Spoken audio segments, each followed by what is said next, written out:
So today we'll continue our discussion on the modes in a planar waveguide. Right? So last time we had discussed how we find the, for example, the TE modes, right? So we basically said, so for TE modes,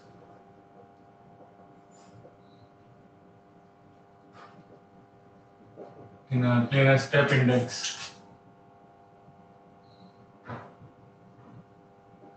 waveguide, right? So the electric field,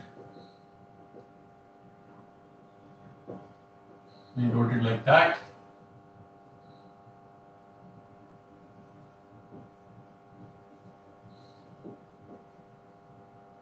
Right, and then basically we saw how to get the expression for this mode profile E of x and then find this propagation constant beta. Right? So we saw we get this transcendental equation, and the solutions of that transcendental equation gives us the modes of it. So specifically we saw that the propagation constant has to lie between k0 n2 and k0 n1, right? So this propagation constant normalized to the free space wave vector is also denoted as the effective index of the mode, okay? Because you can see this is also like a refractive index, so this is called the effective index of the mode, and the effective index has to lie between the core and flat, okay, for a guided mode. So it is also convenient to sometimes define a normalized propagation constant, so or a dimensionless propagation constant. B denoted by small b, okay? So that's defined as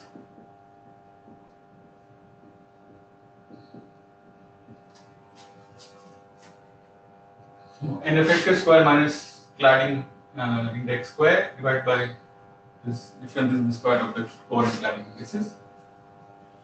Right, in terms of these parameters that we defined last time, so this zeta, remember, was kappa d over 2, right? And this b parameter was, right, so zeta is, remember, kappa d over 2, d is the thickness of the slab, and this kappa was square root of k0 square and 1 square minus beta square. And this v parameter was basically k0 d.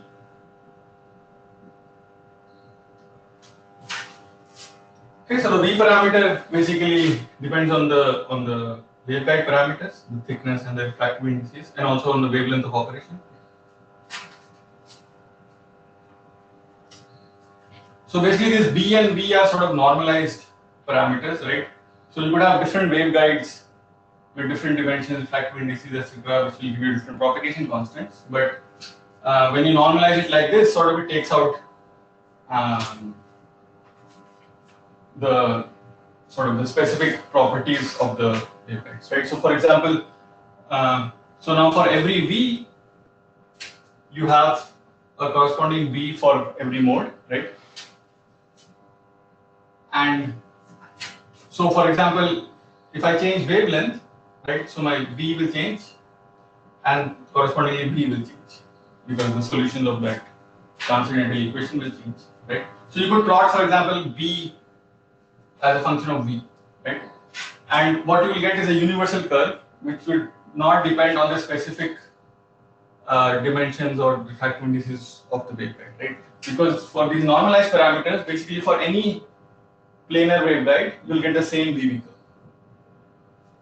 right, in terms of the normalized parameters. So that's the advantage, right? So for a particular waveguide structure, the VV curve will be universal. It does not depend on the specific parameters of the waveguide, right? So from this condition immediately you can see that this normalized propagation index has to be between 0 and 1. So the higher the value of B, so the closer it is to 1, the more confined it is, the mode is in the core, right? A higher propagation, which means N effective is closer to N1, which means more of the mode is confined in the core. And if it goes close to 0, then more and more of the mode is into the clades, right? So, and once it reaches 0, then it's not guided anymore, right? Because N effective becomes N2, the mode leaks out into the clade. And so, again, last time we saw that, so the lower order modes, right? So, for example, TE0 is the fundamental mode, which always exists, right? So, in a waveguide, if you have, let's say, multiple mode, TE0, TE1, TE2, etc., TE0 has the maximum value of N effective, right? So, or the maximum value of B. So, it is most well confined in the core. The fundamental mode is most confined, right? And then as you go to higher order modes, the percentage of the mode leaking into the cladding becomes higher and higher, right? And beyond a certain mode number, basically B does not lie in this range and the mode is not guided anymore, right?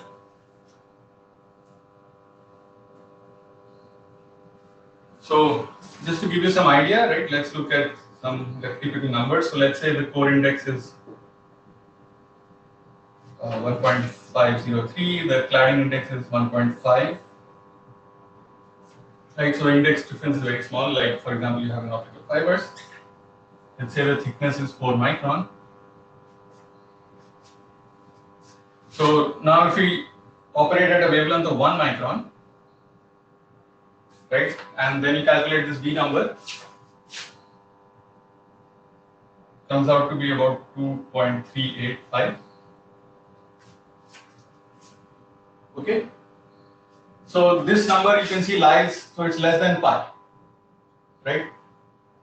So we saw last time that basically because of these curves, right? Every time the V number crosses pi, another mode exists, right? But this one, so V number is less than pi, which means only one mode exists. Only the TE0 mode exists, right? So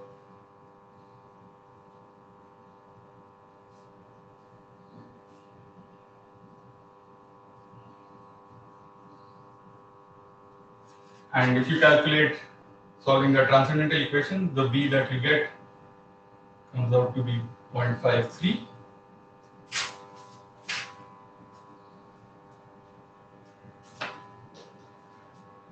Okay, so now let's say we change the operating wavelength. We go to 500 nanometer. Okay, so you can see that the V number will double, right? Because V number is inversely proportional to lambda. So V number becomes 4.7 something, right? So now it's lying between pi and 2 pi,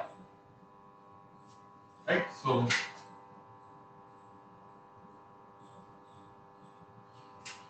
that means TE0 and TE1 both exist, right? So if you again solve the transcendental equations, so remember we had one for the symmetric mode and one for the anti-symmetric mode, right? So for the symmetric mode we'll give you TE0. So the p-value you get for that is about 0.79. And then if you plot for the, if you solve for the anti-symmetric mode, that will give you the TE1 mode. And that V comes out to be about 0.239, right? So you can see that the TE1 mode has a much lower effective index or propagation constant compared to TE0. So TE0 is much more confined into the core compared to TE1.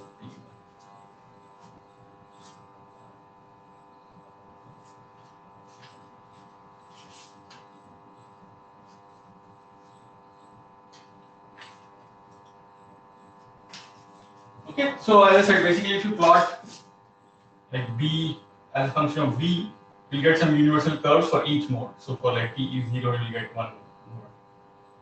So that always exists, right? And then once you cross pi, then the second curve will start existing, which is TE1, right? And then 2 pi you'll have T2, right? So you get these curves which are universal, D versus.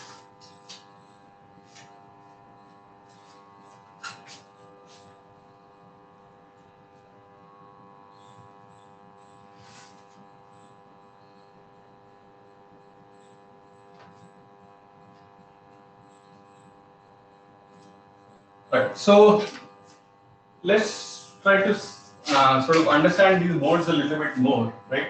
So remember, so the solution for this were like sine or cosine, right? So for example, like this went something as cosine kappa x, right, for the symmetric modes. So if I write the cosine as sum of the complex exponentials, right? So I can write this as, so this was the magnitude A, right?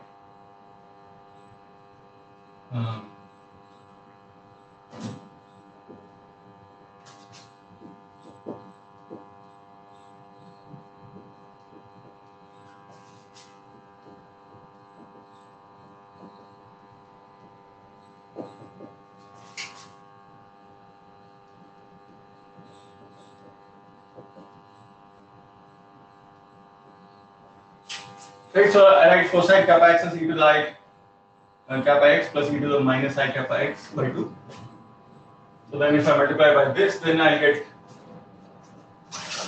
something like this. So you can see here now these are like two plane waves, right?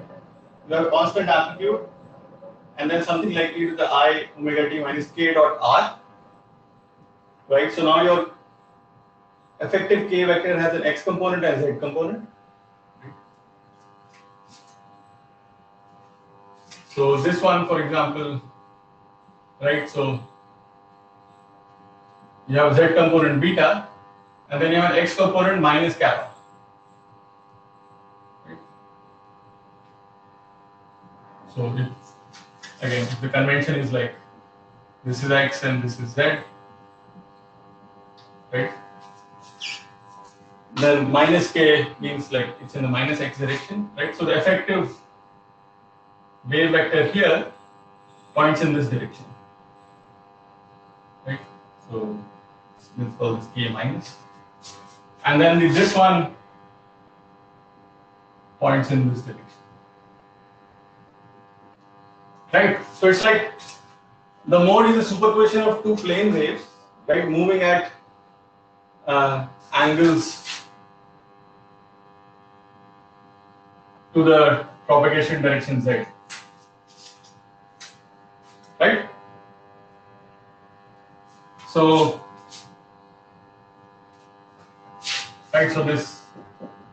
the wave vectors for these plane waves are given by this, right? So beta in the z direction and kappa in either plus or minus direction, right? And this angle here you can straight away see, right? So tan theta is like kappa over beta, right? Or cosine theta is right. So if you take the magnitude of the k vector here for both k, so then it's beta square plus kappa square. But recall kappa is just k naught n1 square minus beta square. So kappa square plus beta square is actually just k naught n1. Right, which also makes sense because recall like this is in the core which has a refractive index n1. Right? So if you have plane waves in this medium with refractive index n1, then they will have the magnitude of the k vector has to be k naught n1. So this is k naught n1.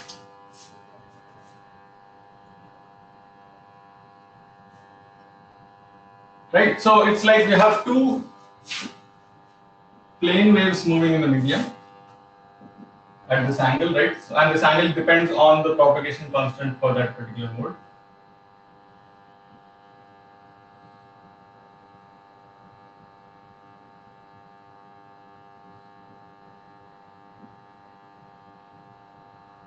Right, so you have like these plane waves, two plane waves moving through the medium, and basically that interference is giving you this mode profile, right?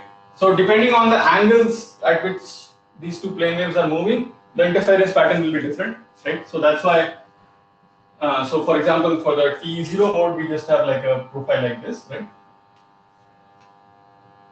And that corresponds to the lowest angle here, right? Because that corresponds to the highest beta. So from here, that corresponds to the lowest angle, right? For the higher order mode, this angle will be higher, and that will change the interference pattern, right? So for example, the next higher order mode will start looking like that.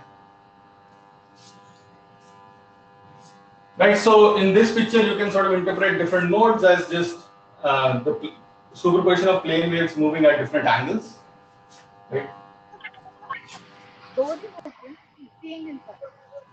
पता नहीं एक से पढ़ाता क्या mic तो on नहीं है. Sorry, is there a question?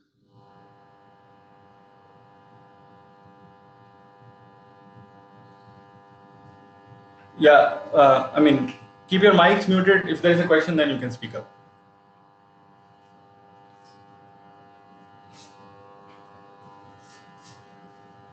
Right, so I hope, yeah, so physically sort of we can interpret the modes as, yeah, superposition of these plane waves.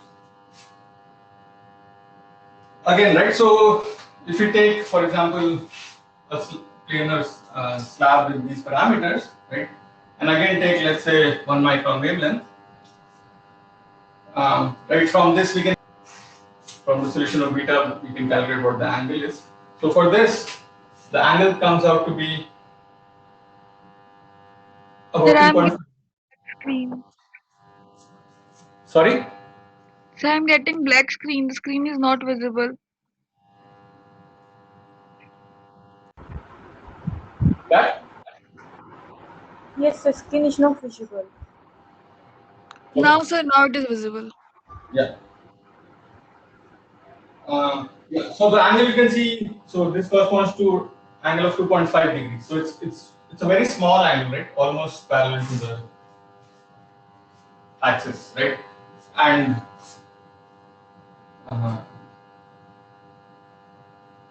if I change the wavelength right here, so now I have two modes. So I have two different angles.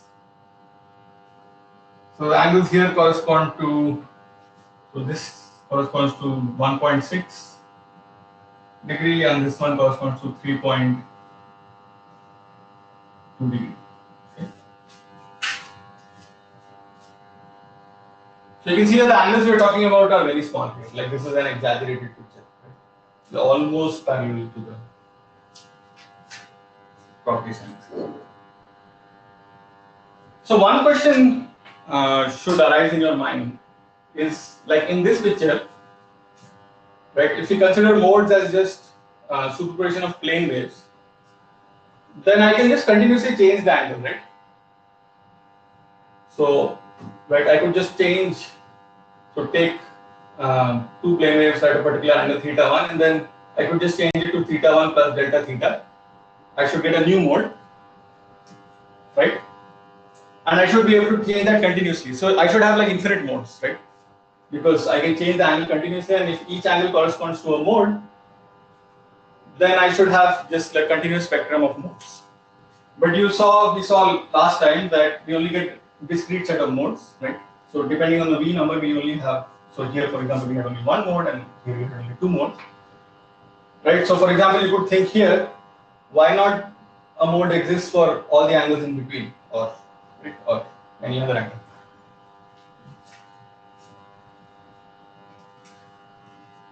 Right, so again, the answer lies that the interference pattern here is what is giving rise to the mode profile, right?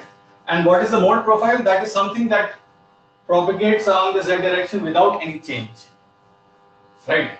So what is happening is that if you look in the transverse direction, right, I have some intensity profile which is not changing, right? It's like a standing wave, right?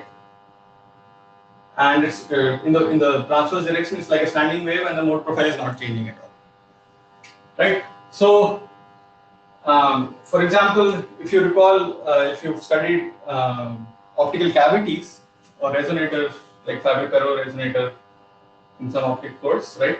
So there also, like for example, you have some two mirrors, right? And then light is bouncing back and forth, and we get certain discrete modes, right?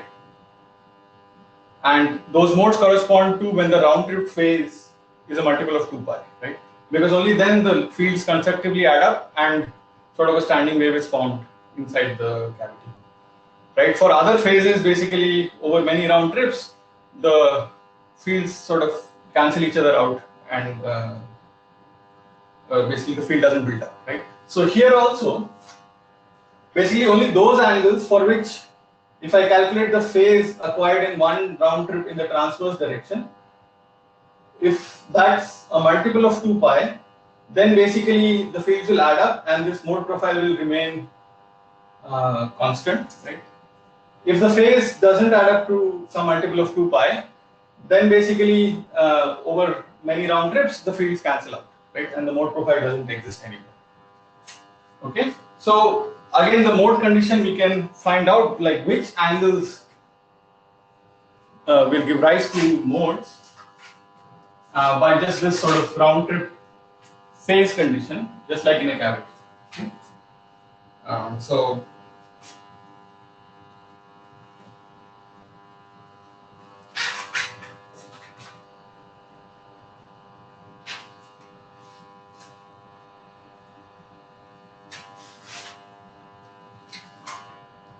okay, so let's see what's happening here, right? So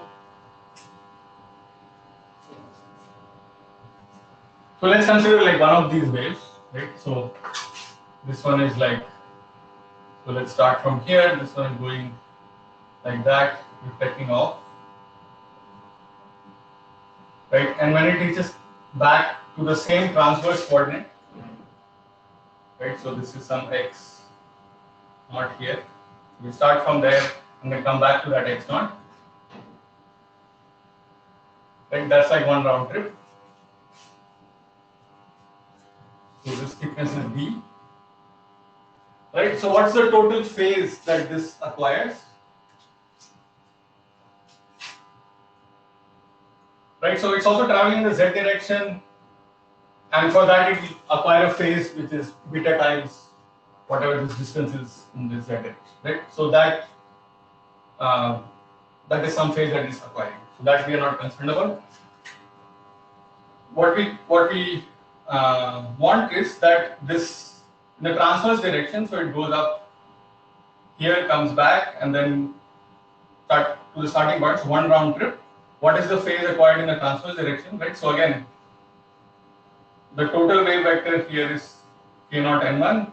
It has components beta in the z direction and kappa in the x transverse direction, right? So the total phase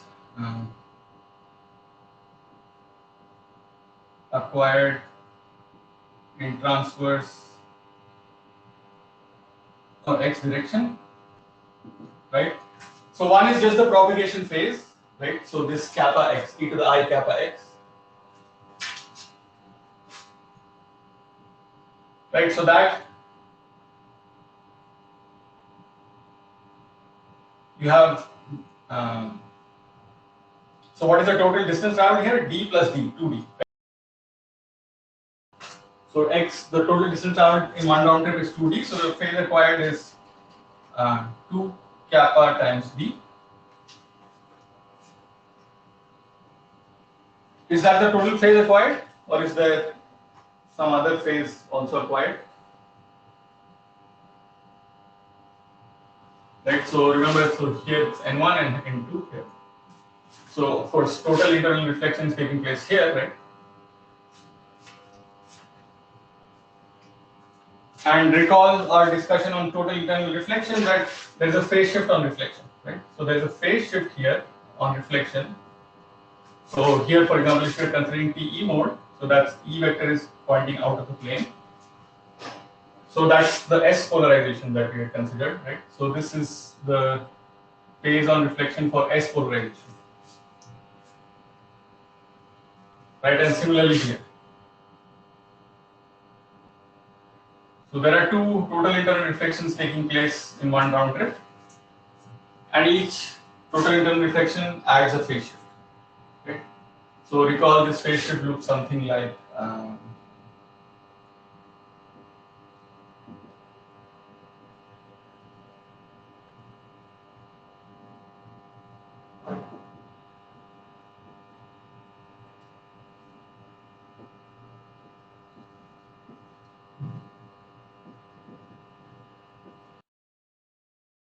theta I, the incident angle. Right? So it depended on the indices and the incident angle theta. Right? So as I change this angle theta, right, that changes the incident angle, so that changes the phase shift. So this 2 kappa d will remain the same no matter what theta is, right? Of course, kappa will change when I change theta.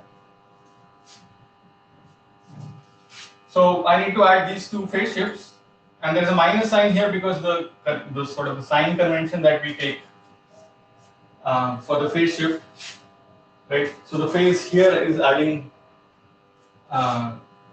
in one direction, and then the reflection phase is in the opposite direction. Okay? So that's a total phase that is acquired in one round trip, and this has to be a multiple of 2 pi, right? So where m is an integer. So only the angles which satisfy this round trip condition will give rise to modes. Okay? So that's why. So we can say that even though, so if we consider mode as superposition of plane waves, then they're not like infinitely many modes because only certain angles give rise to this round trip phase being a multiple of 2 pi, right? And this m is the same as the index of this TEM, right? So so m equal to 0 will give you the T0 mode, right?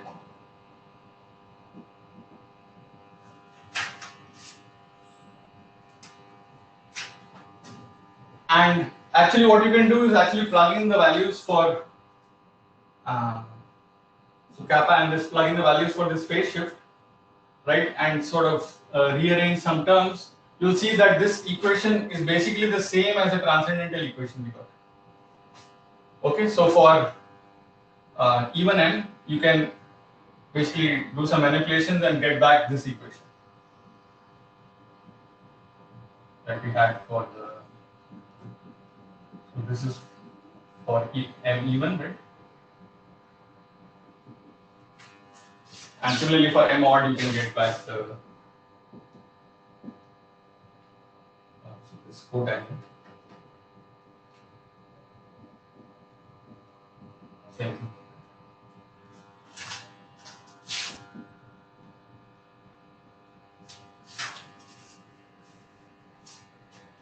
Right, so you can check. So plug in this expression for the phase shift, and then you know this that was basically kappa d by 2, right? And so do some manipulations, you can get back this equation from this equation, right? So this is the same thing as the transcendental equation, just written in a different form.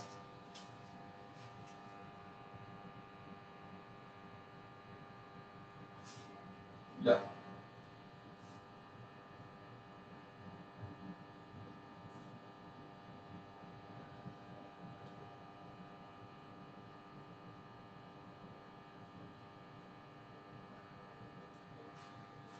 So I guess so there is a question that why this sign is negative, right? And that, as I said, is basically convention, right? So if so if I write this as something, some E naught, right? So the incident wave is some E naught e to the I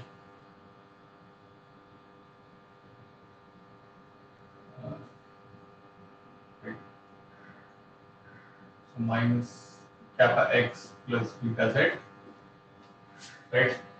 And then the reflected wave I write as some E naught prime e to the. So now the direction of, so this has become now minus k, right?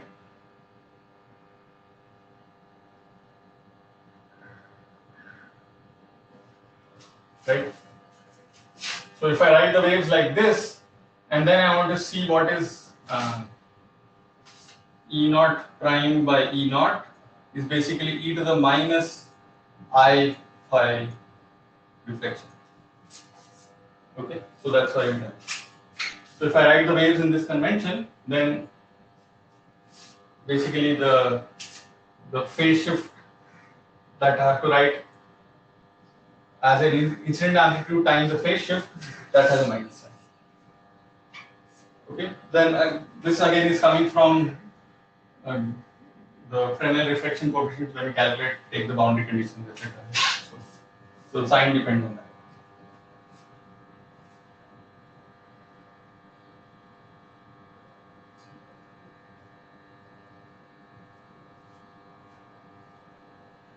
Right, it's sort of like, so we're going from e to the minus kappa x to e to the I plus kappa x. Right. Excuse me, sir. Yeah. There is also some phase acquired along z direction. Like I have beta z. Yeah. So that phase is finite, right? That is some phase that is acquired, right? Because I've written the mode like this, so of course, like as the wave propagates in the z direction, there is some phase acquired b. So if it propagates delta z, then beta times delta z will be the phase acquired. Right. Yes, sir. That particular thing is not reflected. In the transverse direction, it's not propagating, right? In the transverse direction, it's like a standing wave, which is constant, right? So there you need to satisfy this multiple of 2 pi condition, because in the transverse direction, it's like a mode in a cavity, right? Yes, sir. But in the z direction, it's a propagating wave, so yeah, it's just acquiring phase as it propagates. Thank you, sir.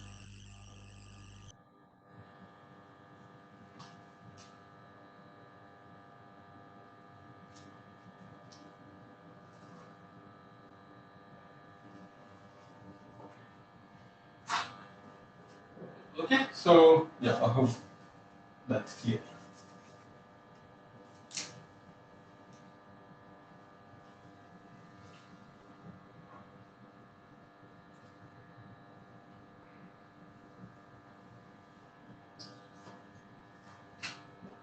So,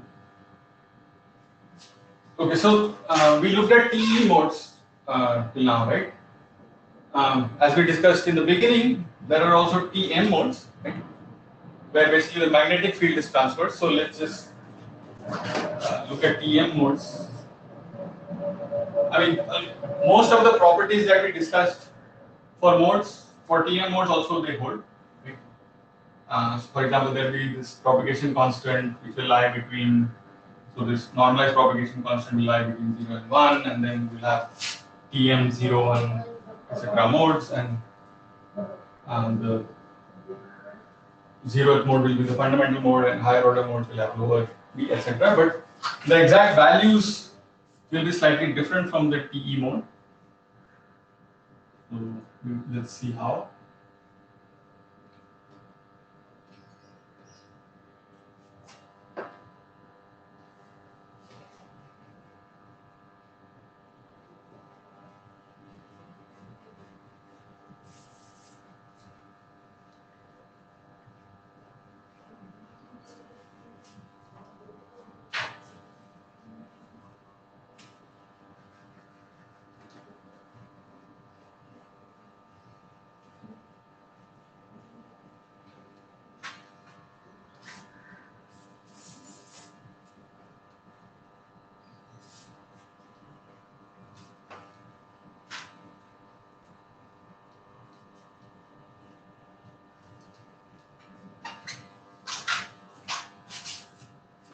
Right, so TM mode. So there we take a magnetic field as pointing in the y direction, right? And again, for a step index waveguide, the coherent cladding have constant refractive indices, so you can use the homogeneous wave equation in the two regions individually, right? So now we start with the wave equation for H.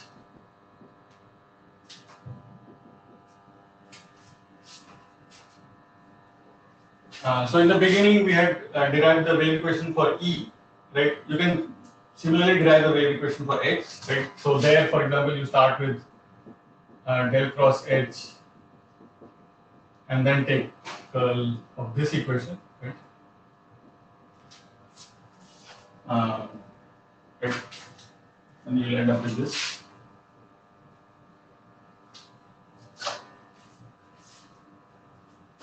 Right, again, so now we plug this into the homogeneous wave equation. So we get basically the same thing, right? Same equations that we had. So instead of Ey for the TE mode, now we have Hy. Right, all those same arguments hold that beta has to lie between K0 M1 and N2 because boundary conditions have to be satisfied, and we want the field to decay to zero exponentially for large transverse distances. Right? So again, this is this kappa. So this is for the core region.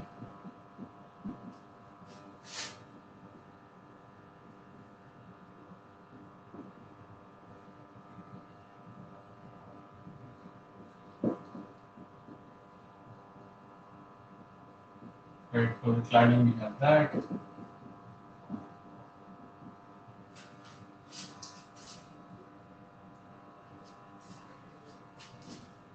And now again we use boundary conditions.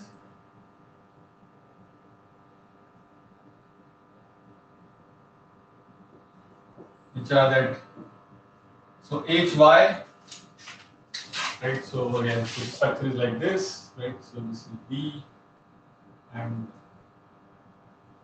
X, Z, and Y out of the board. So Hy is tangential to the surface here.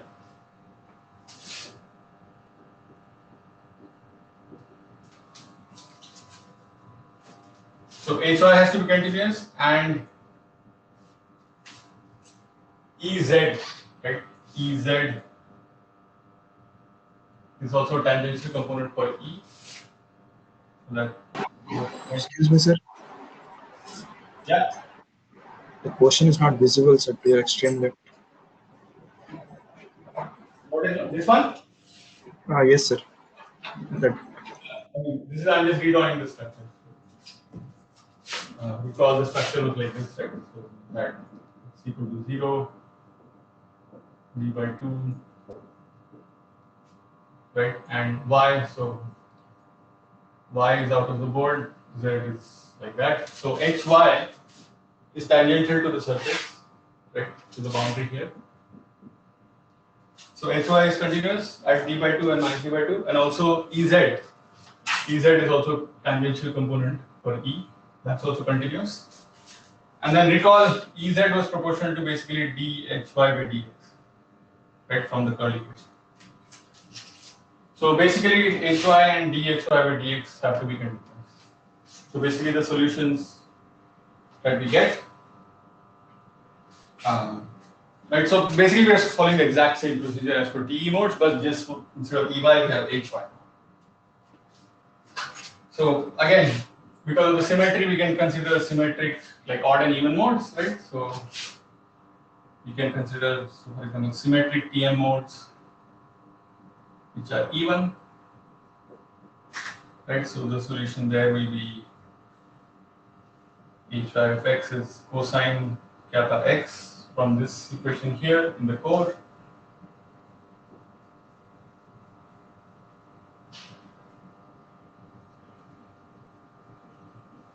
Then exponential in the cladding, right? And now you apply these boundary conditions, right? So first is Hy is continuous at d by 2, so you get a cosine kappa d by 2.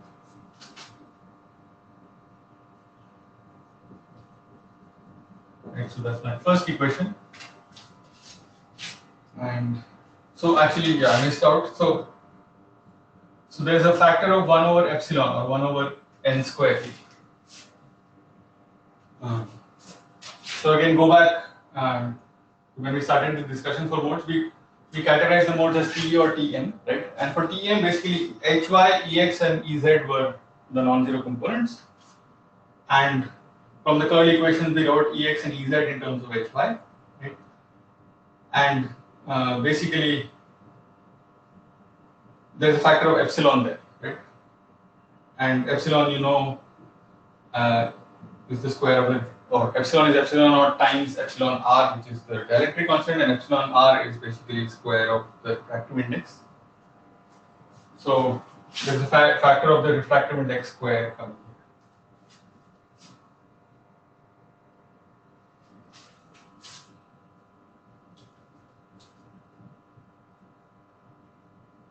here. Right, so that's the first. The second equation will be Ez is continuous. So basically 1 by n square dhy by dx is continuous. So in the core region, so I'll have 1 over n1 square and then derivative of this. Right, so this will be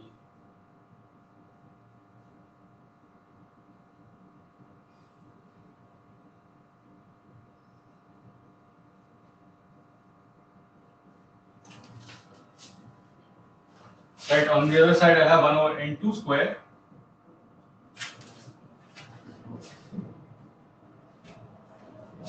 Right, so this is the difference between the T and Tm modes. So there we didn't have this factor of n square, right? Because there we didn't have epsilon.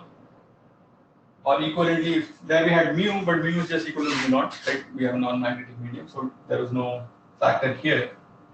But for Tm modes, we have this factor of epsilon or n square. Okay, and this gives rise to basically slightly different propagation constants.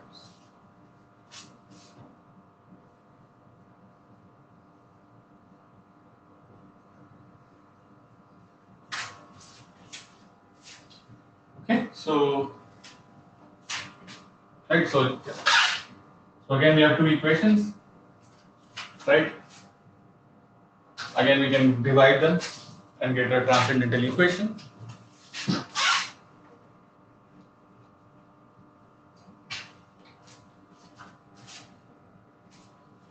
So if you divide 2 by 1,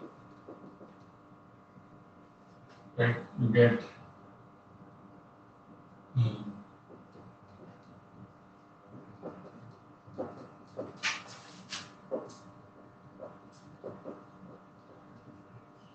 right, you get that. So again I can write this in terms of this parameters that we defined, zeta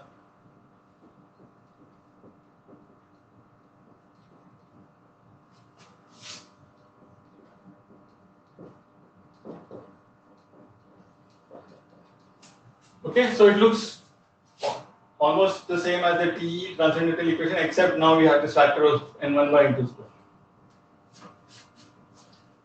Okay, so this is for the symmetric TM mode, T modes.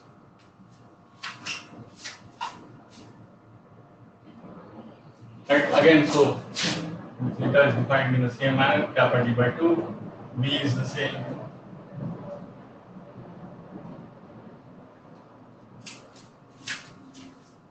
Right, so again we can do the same procedure for antisymmetric modes or odd modes, right? So there we have now sine here and the sine of x here, right? So you get some opposite signs here.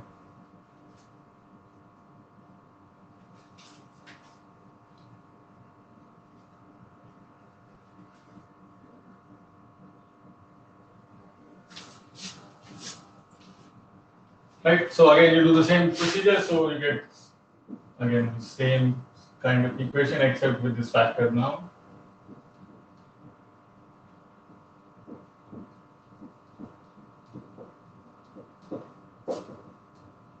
Okay, so this is for the odd order modes.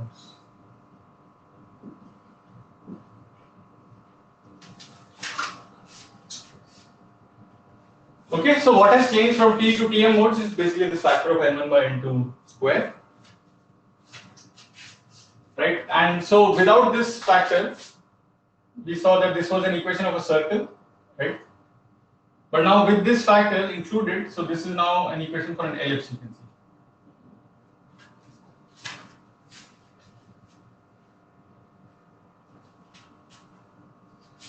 Okay, so this looks like, so if I denote this function as y is equal to, we write some a and square root of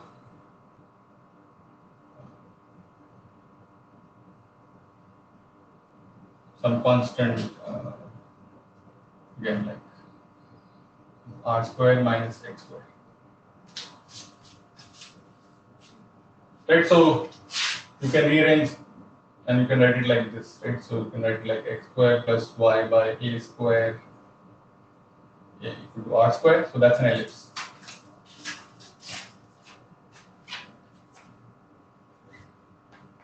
Right, so instead of circle now we have an ellipse.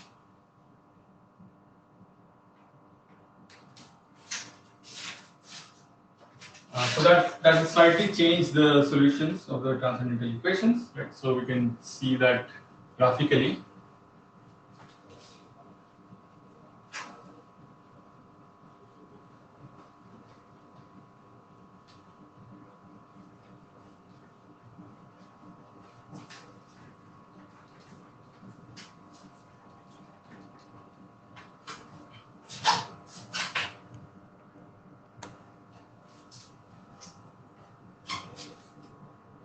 And so again, we plot both the left hand side and the right hand side as function of theta. So left hand side is basically the same what we had for TE modes, right? So again,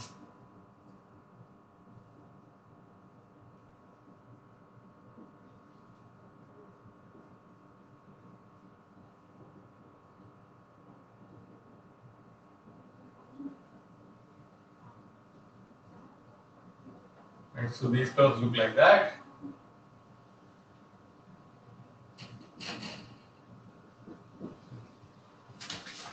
Right, so this is the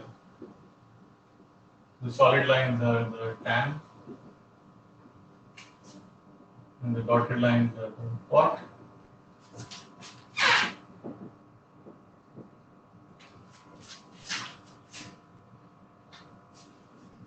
Right, and the right hand side, so again for TE mode, so we had a circle, right? So let's take, for example, again v equal to 2 or v equal to 4.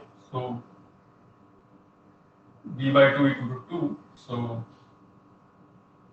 for the TE mode case, right, I basically drew a circle like that. Right, and we said, okay, this is one intersection point. So the first one we call it T0, and then here we call it T1. Right?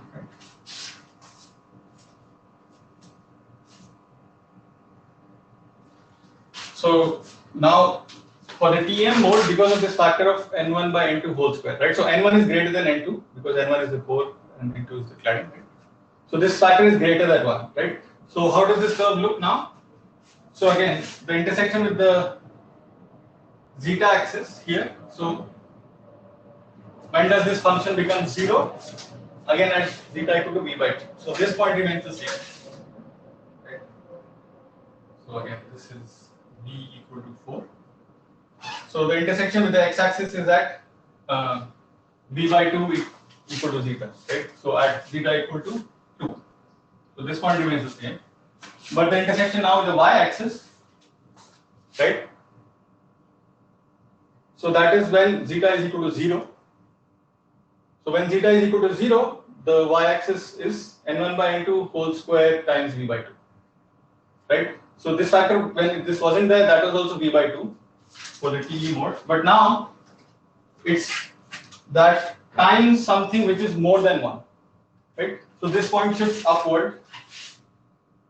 This goes somewhere here, right? So now the curve looks like this, right? So instead of a circle, you have an ellipse. So the major axis here is longer than the minor axis. So now the intersection points are different, you can see, right? So this will be Tm0, and here this will be Tm1. Right, so the zeta, the solution that you get is slightly different from what you get for the TE modes. Right, so corresponding to the beta and the B value will be slightly different. Right, so again, this holds true for all the modes, right? So, for example, we considered B equal to 10 last time, so that's somewhere here, right? Intersects at 5. 5 is here. This is the circle. So again, with that factor, for TM modes, it shifts upwards here. So now this is the ellipse curve. Right, so again, this will be TE0, this will be TM0.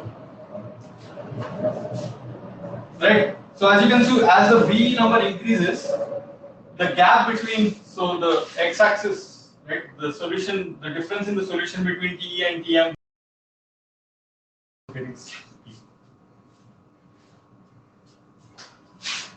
Right, so as V number increases, you have more modes, so you have multimoded waveguides. So as you go to more and more multimoded waveguides, the difference between TE and TM becomes smaller and smaller. Okay. So, yeah, so TE1, TM1, and here we have TE2, so TM2. Here this will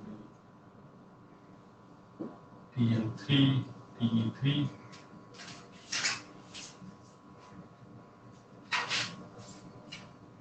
Okay, and another thing to note is that the TM solution is always slightly larger than the TE solution, right? So what I'm saying is that the zeta for the TM M mode is always greater than the zeta for the TE sub M mode.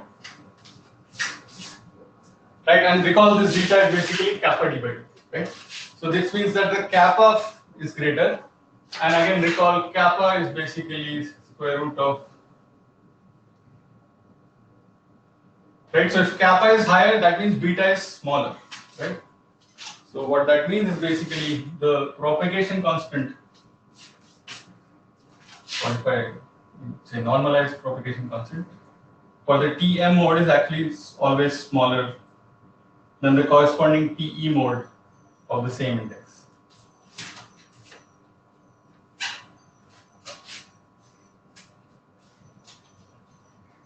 Okay.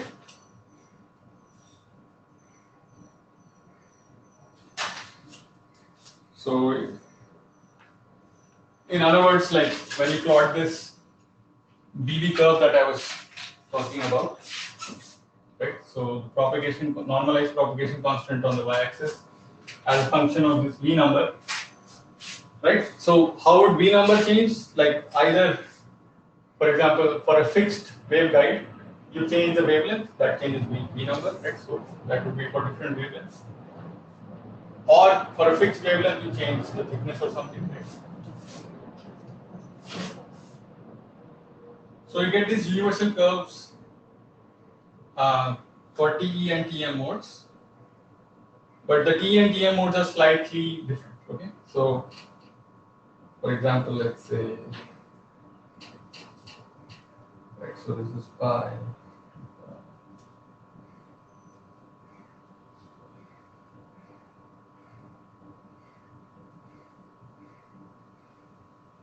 Okay, so this is T0, so then the TM0 B is slightly smaller, right? Okay, so if this is the curve for TE0, the TM0 curve looks like this. So for the same B number, the B is slightly smaller. Okay, and then from pi, the next curve starts for TE1. Right, and similarly TM1 is slightly lower.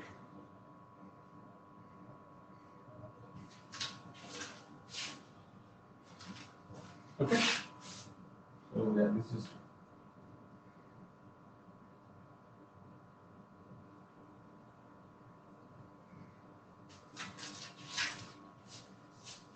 Okay, so again you can see that, so for example, if V number is between m pi and m plus 1 pi, then that means m TE modes and m TM modes exist.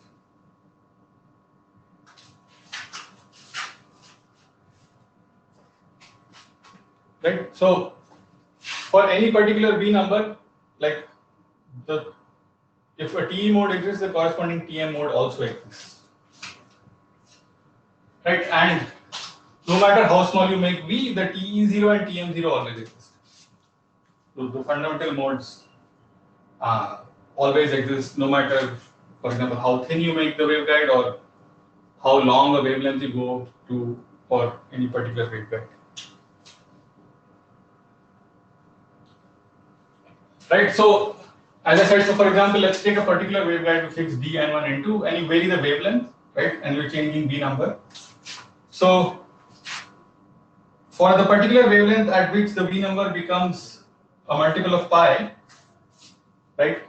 That's known as the cutoff wavelength. So if I define the V at cutoff as a multiple of pi, right? So from here I can write this as 2 pi over lambda c, where lambda c is the cutoff wavelength, okay, for the mth mode. So we can calculate at what wavelength basically that mode starts to appear, right? And for lambda less than lambda c, this mth mode will exist.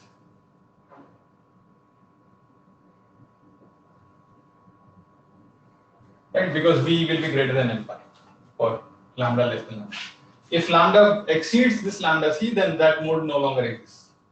Right? So that's why that is called the cutoff wavelength for the mth mode. So that is the maximum wavelength at which the mth mode will exist.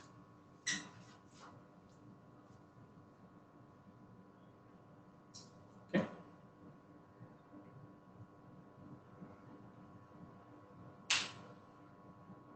All right, so we will stop here. Any questions?